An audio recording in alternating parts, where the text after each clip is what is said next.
Ito ay napakadelikado. Alam niyo naman, di ba, na ang mga kalsada ay hindi playground. Dapat nating alamin kung ano ang road safety. Ano kaya ang road safety? According to our Pan-American Health Organization, road safety refers to the measures taken to reduce the risk of road traffic, injuries, and death. Ginagawa ito upang masiguro na ang daan ay ligtas para sa lahat ng gumagamit nito.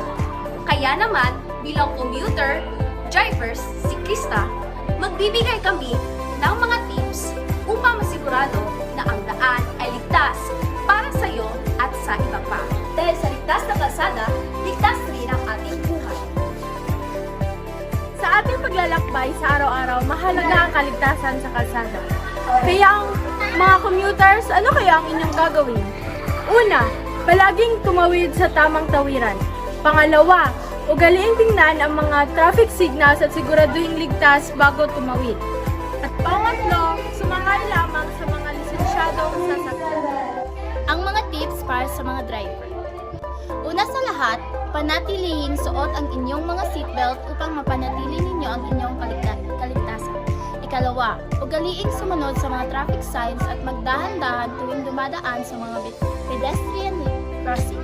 Pangatlo, sumunod sa itinakdang speed limit at iwasang magmaneho ng lasing upang maiwas aksidente.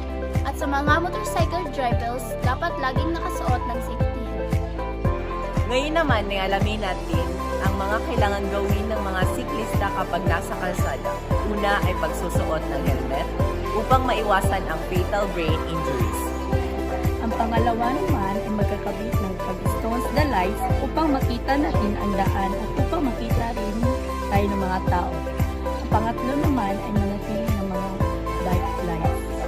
Ngayon, may kaalaman na tayo patungkol sa mga kailangan gawin upang mapanatiling ligtas ang kalsada. Ano ba ang importansya nito para sa tulad ko at tulad ninyo? Bilang mga pag-asa ng bayan, dapat lamang na maging kabilang tayo sa pagkilos nito. Kaya nga may isang organisasyong tinatawag na Youth for Road Safety, na kung saan ang mga kabataan ay nagsama-sama upang maging role models, road safety activists, campaigner, and advocates. Ayon sa kanila, mas maraming kabataan na edad 15 to 29 ang namamatay sa road crashes kaysa sa mga sakit kagaya ng AIDS, tuberculosis, malaria o homicide. Ibig sabihin nito ay mas maraming namamatay sa hindi ligtas na kalsada kaysa sa mga sakit na ito. Dahil sa kalsadang ligtas, tayo ay bida!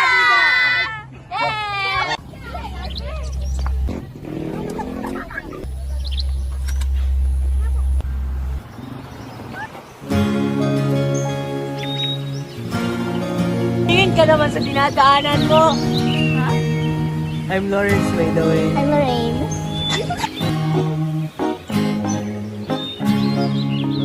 Kapag nariyan ka, bumabagal ang ikot ng mundo. Hindi kita dapat ginugusto, pero natutokso.